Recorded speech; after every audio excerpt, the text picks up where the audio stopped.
Martha Hedberg is a local political activist, compliance expert at the University of Iowa, lay preacher, and a longtime member of Toastmasters International. And it's mainly in that capacity that she appears on our show tonight. So, Martha, let's just start right out by having you tell the audience, what is Toastmasters International? Toastmasters International is a fabulous organization that helps people develop their public speaking skills and also their leadership skills. Okay, and why would a person join? I suppose there are plenty of reasons why, right? Sure. There's lots of reasons to join a local Toastmasters club. First, let me start by saying we help folks develop their public speaking skills and their leadership skills in a club setting that's mutually supportive and is a very positive experience for people. Public speaking, it has been said about public speaking that it's one of the scariest things for almost everybody. That's what I hear also, and you know, it's a funny thing because I'm not like that at all. I love speaking in public, but I'm very insecure and not comfortable when I'm just in an ordinary social situation. Mm-hmm. So does Toastmasters Club help you in just ordinary socializing as well? Absolutely. Personally, I'm an introvert. And so both public speaking, when you're speaking before a group, or just having a one-on-one conversation as an introvert, that can be very anxiety producing, especially if you are meeting someone for the first time. But in Toastmasters, you learn to, build that confidence where you can now introduce yourself, walk up to somebody at a party whom you've never met before and introduce yourself and strike up a conversation. So it helps you develop the confidence to do that. Okay, and do Toastmasters Club meetings pretty much look alike? I mean, what would an absolute newcomer expect if they were to walk into a meeting of Toastmasters Club? Every club meeting has some pretty standard procedures that people would experience, but then each club also has its own culture, its own flavor.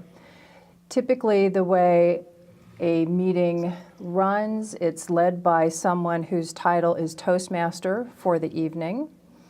There will be various roles such as presenting a word of the day for people to use in their opportunities to speak. Right, somebody gets up there and introduces usually a rather unusual word and encourages people to work that word into their speeches or their shorter presentations throughout the course of that meeting. Right, and it's an opportunity for us to build our vocabulary. Right. And then after that comes ordinarily the thought of the day, is that correct? Right, and a thought could be thought of as just a mini speech. It can be an inspirational thought. Some clubs call it the affirmation, and it's just an opportunity for someone to speak for about 2 minutes, as I said, a mini speech, and present something that's inspirational for the group. And at each weekly meeting, different people have different roles, so you might be assigned one week to provide the word of the day, another time you might be assigned to present the thought, and then after the thought, ordinarily comes the jest, correct? Yes, sometimes it can be a jest, sometimes it can be a short humorous story, much like the thought, only a humorous story. And learning how to tell a joke in public speaking is a very important skill because it's a way for you as a speaker to set your audience at ease. Okay, and a lot of people claim that they can't remember jokes. Is this a way to force yourself to remember jokes? It can be a way to force yourself to remember a joke. Another way to think of a joke is you're telling a short story. Right. So you're going to have characters, you're going to have a brief little plot, you're going to have some kind of conflict or twist at the end. Okay, and then typically after the jest has been presented, you'll have 1 or 2 people giving full-length speeches, which typically can run anywhere from 5 to 10 minutes depending on various circumstances. Yes. But they can't just speak on anything at all, or with any old objective in mind, correct? Correct. Okay, so explain to me a little bit about how you determine what you're going to speak about and what sort of procedure you need to go through as you add speech upon speech during your career as a Toastmaster. Well, Toastmasters is first and foremost an educational program. And so when you join Toastmasters, you get educational manuals to work out with specific and prescribed projects that you follow. And each project has a specific set of objectives that you focus on. For example, well, the very first speech in the very first manual is called your icebreaker. And the purpose of the icebreaker is to break the ice in public speaking, and it gives you an opportunity to introduce yourself to the rest of the club. Then there are other projects where you might work on vocal variety, gestures, researching your topic. There's all kinds of different skill sets that you can focus on. Okay, and then there are entire manuals or, shall we say, sequences of speeches that are devoted to various broad topics such as speaking persuasively, speaking to entertain, speaking to educate, and so forth. Right. Okay, and so a Toastmaster will typically work his or her way through each one of these manuals, one after the other, correct? Correct. And then, in addition to the speech manuals, I believe there's something called a competent leadership manual. Can you explain Yes. that? Yes, so along with, when you join Toastmasters, along with your first speech manual that you get, you also get a manual, as you said, called the Competent Leadership Manual. And in the Competent Leadership Manual, you get credit for fulfilling various roles of the meeting. You get credit for providing an evaluation, and that's the leadership track. So you've got the communication track as well as the leadership track. Okay, and you mentioned evaluation. Every time somebody gives a speech, somebody else is assigned to provide a detailed evaluation of that speech, Yes. correct? Yes. Everybody who listens to the speech is expected to write a brief critique of it, but then there's one person designated the evaluator for that particular speech who's expected to go into greater detail. Yes. And what would that person be looking for to evaluate? Well, that would depend on the project that the speaker was using. In the manual, when you review the project, it gives you the guidelines and the objectives and the skills you should be focusing on. And then the very last page is a set of criteria or questions or a guide for the evaluator to complete. And that, frankly, is one of the great things about Toastmasters, because when you give a speech, you then get immediate feedback and you learn what skills you already have that you can build on, and also some possible opportunities for improvement the next time. Right, and when I'm doing the evaluation for somebody else, I feel that I have failed in my mission if I do not make that person cry or storm out of the room. But a lot of evaluators don't take that attitude, obviously. No, that's not the purpose. Remember, it is supposed to be a mutually supportive environment. Oh, well, that's a stuffy attitude. Now, in addition to evaluations, we have a portion of the meeting called table topics, and Yes. maybe you can explain that. Yes, table topics is an opportunity for us to practice our extemporaneous speaking skills. Much like we're doing here with this interview, you're lobbing a question at me, and these are questions I did not know previously. And so then I take the opportunity to respond. Table topics is very much the same thing, although you can think of it a little bit more like a game, because typically the questions are something fun, like tell us about your favorite summer vacation as a child, or what's your hobby right now? Okay. And so there's one person assigned at each meeting to provide table topics, and they'll come up with questions such as you cited just now, and then people can volunteer to get up and give like a 2 or 3 minute speech on that topic or question. Yes, and the other purpose for table topics is to give folks who didn't have a role in other parts of the meeting, it gives other people an opportunity to speak if you didn't previously have an assigned role. It also gives the folks who are giving an evaluation of the speeches. So table topics will typically come, you'll have the speeches, you'll have table topics, and then you'll have the evaluation portion. And table topics helps provide some time for the evaluators to complete their evaluation before they present. Okay, and then there are two other roles that are underrated perhaps, but still important, and those are the grammarian and the timer, both of Yes. whom are expected to give a report at the end of the meeting. Can you explain what each one of them does? Yes, so the grammarian role is a very special role, and it's one of my favorite roles. The grammarian serves several purposes. The first purpose is they will keep track of anybody who used the word of the day and whether or not they used it correctly. Yeah, that's one of my pet peeves, is that somebody will try to use the word of the day, but obviously their understanding of it is imperfect, and Yes. so they will use it in a completely wrong way. Yes. One of the other purposes of the grammarian is to help us understand when we are overusing or over relying on clutch phrases or connectors, such as the word Yes, or ah right. or That's something that most people come into Toastmasters doing all the time. They will say what they want to say, and then they'll, while they're thinking of another word, Yes. Toastmasters, if it's handled properly, Toastmasters will cure you of that habit. Yes, yes, it will very much. I remember about 2 years after I joined Toastmasters, I was in a large staff meeting. There were probably about 30 people in the room. And the individual who was leading the staff meeting, the meeting was going to last an hour. I got to 30 minutes on the clock, and I had counted somewhere in the neighborhood of 75 ums. And Okay. it just, once you become cognizant of it, it's like it just becomes like fingernails on a Oh, it drives you chalkboard. nuts, doesn't Yes. it?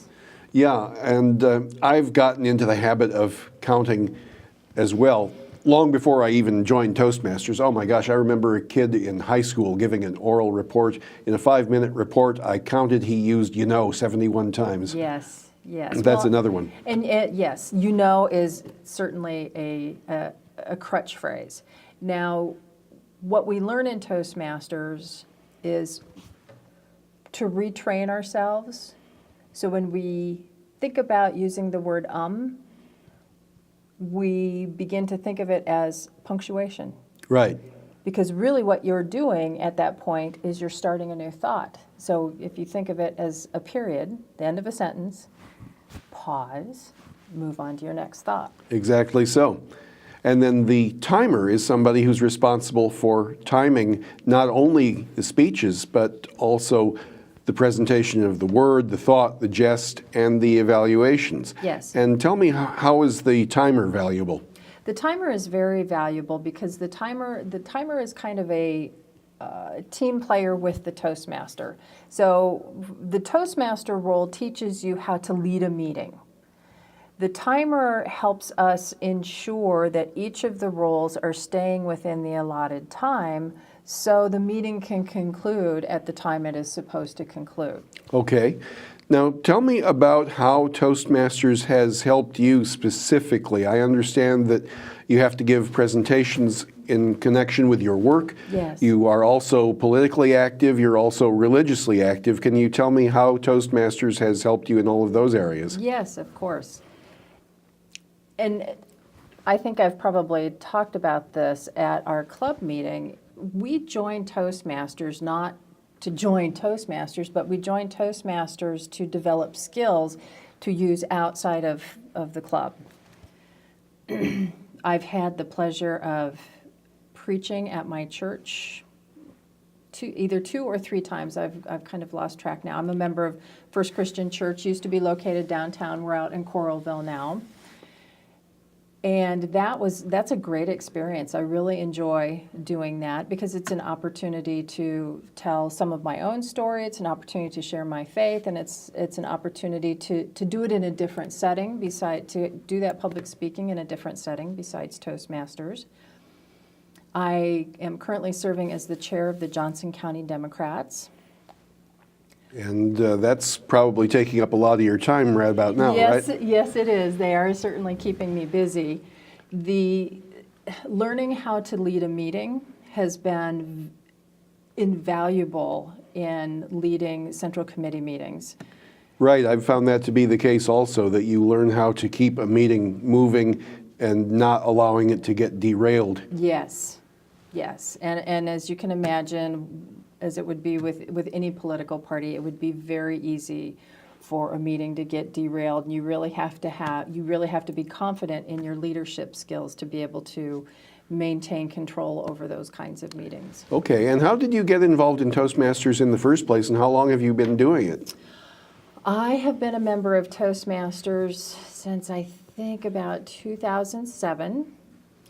I had actually never heard of Toastmasters until I met my husband, Mark Latta. And Mark had been a member of Toastmasters. I think he joined when he was living in Maryland after he got out of the military. And so he's been a member of Toastmasters for many years, much longer than I have. When we were dating and early in our marriage, I just kind of considered myself sort of this Toastmasters groupie, where I would go to events and attend some club meetings with him, but I never joined. I'm like, I don't need to do that. That's not anything I need to do. I'm an introvert. I don't like to speak in public. And then I found as my career began to sort of move up the ladder at the university that I did have more opportunities to present.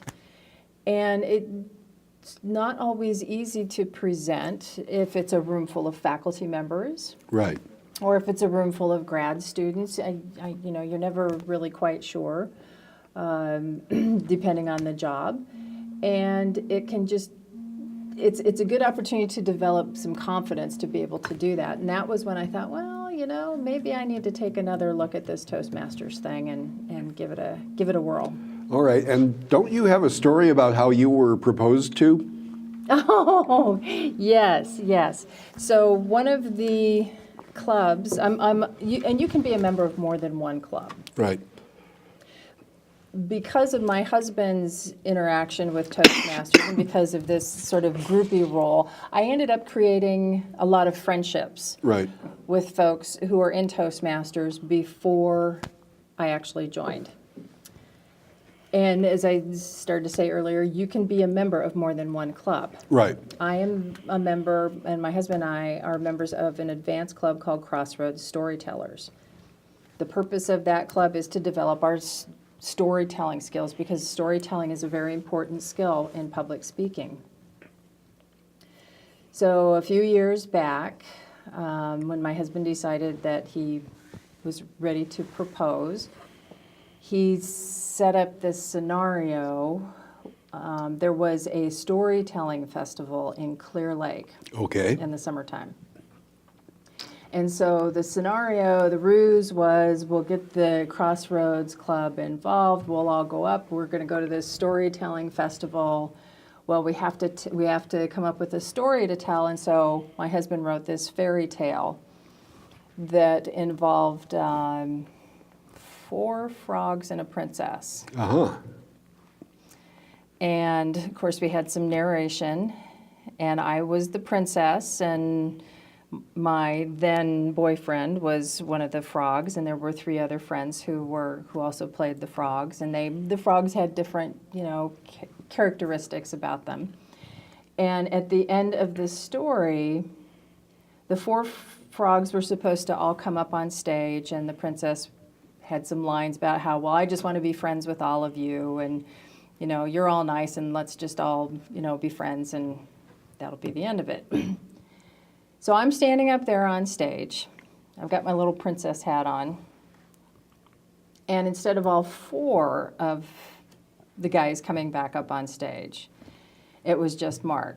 And I'm like, what's going on here? And next thing I know, he's down on his knee proposing. And our narrator was...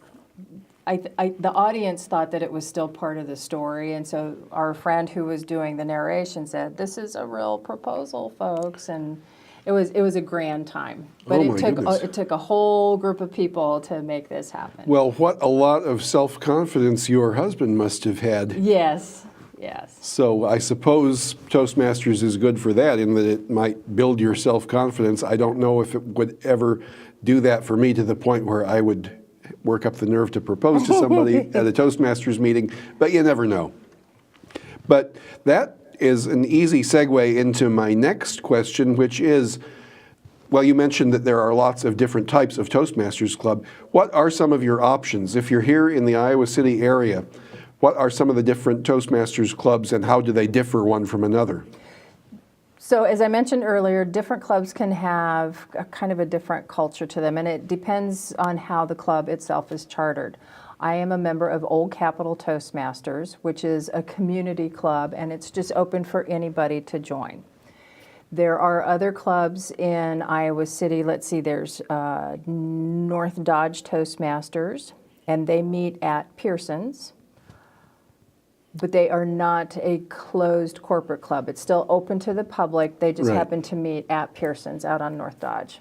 There's River City, and it's also a community club, so it's open. And there's Affirmationists, Okay. which is also an open community club. A newer club that I believe has finalized its paperwork is out at ACT. Okay. And it is a corporate club, and it's closed. So it's, when a corporate club is closed, that means it's only available to employees Right. of that organization. Okay. And if a person wanted to join Toastmasters, how would they start researching it? How would they find out whom to contact, where to go, and so forth? They could go to the Toastmasters website, and that's toastmastersinternational.org or just toastmasters.org.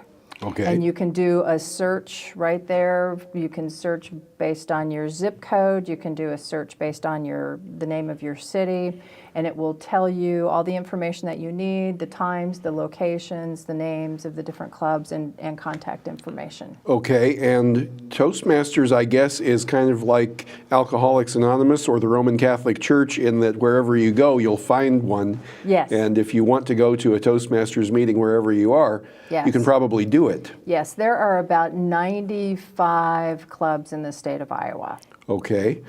And there are even Toastmasters clubs in prisons, for example, Yes. and in retirement homes, and Yes. anywhere you might imagine. Yes, yes, that's very true. Okay. Another point that I find interesting about Toastmasters is the business of applauding each speaker, and when you give up the podium, you shake hands with the next speaker as a kind of way of officially handing over the podium to the other person. Is that correct? Yes, that's correct. And it's really very important, because when you have an audience, the audience is looking to the podium or the lectern or the front of the room for the leadership to get them through whatever if it's a meeting or a class or a service or whatever it is. If you leave that front area unattended, if you will, Right. it can kind of make your audience feel a little rudderless. Rudderless is a very good term for it, because it's very much like being the officer of the deck on a ship. You are in charge and you are responsible for the ship as long as you are officer of the deck, and you remain officer of the deck until the fellow on the next shift comes up and says, "I am ready to relieve you, sir." Yes. And Yep. that's when you pass off responsibility. Yes, and it lets the audience know, okay, here's what's coming next. Oh, this person is coming back. Oh, this person is coming up. It provides structure Right. for the audience. Okay. And can you tell us a little bit about your own background here? We've got just a few minutes left in the show. Are you a native Iowan, and have you lived various parts of the state? Yes, I am a native Iowan. I grew up in the Des Moines area. I graduated from Urbandale High School back in... I have my college degree. I did my undergrad and my graduate degree through Upper Iowa University. Uh-huh. And I've been in the Iowa City area for about 15 years. Okay. And did you do much in the way of public speaking or acting or debating when you were in school? No, I was very much an introvert. So Okay. Toastmasters really changed my life. Well, now that's an interesting point because I am also extremely introverted, and yet when I was in high school, I did a lot of public speaking, acting, forensics, that sort of thing.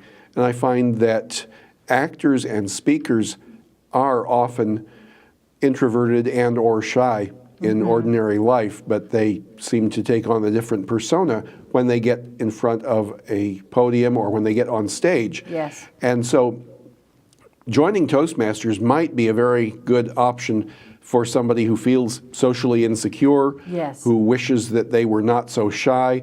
Most people who are introverted, I find, are perfectly comfortable being introverts, but they would just like to be able to handle themselves better in social situations. Yes, yes. And Toastmasters can often help you do that. When you're making a speech in Toastmasters, or when you're seeing somebody else make a speech, what are some of the most common mistakes that you see made, or the most common faults that can be corrected? I think anytime you have to develop a public presentation, really one of the key things you need to do is practice. You need to practice, practice, practice, and practice as often as you can before your opportunity of actual delivery. And it's also important that you be very comfortable with your material, and so that might mean that you have to spend some extra time digging in and really researching, because that's how you create the confidence that you need to present. It's when you really know this stuff, you know it inside and out, and so you are then the expert when you deliver. Okay, and when you're giving a speech, you also have to pay attention to things like vocal variety, gestures, posture, body language, so on and so forth. And I find that newcomers to Toastmasters will often be uncomfortable with that and will sometimes underestimate the importance of vocal variety or the use of gesture or body language, or sometimes they will go to the other extreme and be a little bit too wild in their gestures, a little bit too histrionic in their Yes. vocal variety. Yeah. How do you go about striking that perfect medium? In terms of gestures, one of the things that I think that's very natural for most people is to kind of sort of keep their gestures in this, what we call the box, and that's essentially the area around your torso. Right. So you're always doing this. Remember that it's okay to open up, and if you're talking about something big, it's okay to make or to use bigger gestures. One way to keep your gestures from being too big is to pay attention to the total space of your stage and your presentation area. If you have a very large stage, then you can use really big gestures and make use of that stage. If you have a smaller area from which you're presenting, then you need to scale your gestures back a little bit. Okay, so it's your voice and your proportional. physicality need to be tailored to the size and nature of your audience. Yes. Okay, and that, I think, is appropriate advice to just about any social situation you might find yourself in. That's a great Anytime point. you're called upon to speak in public or present yourself in any way. And really, if you are in a position where you often do have to interact with the public and, as I say, present yourself, then Toastmasters can be a tremendous help. So remember the website toastmasters.org or toastmastersinternational.org. My guest for tonight has been Martha Hedberg. Thank you very much, Martha, for coming on tonight's show, and thank you all.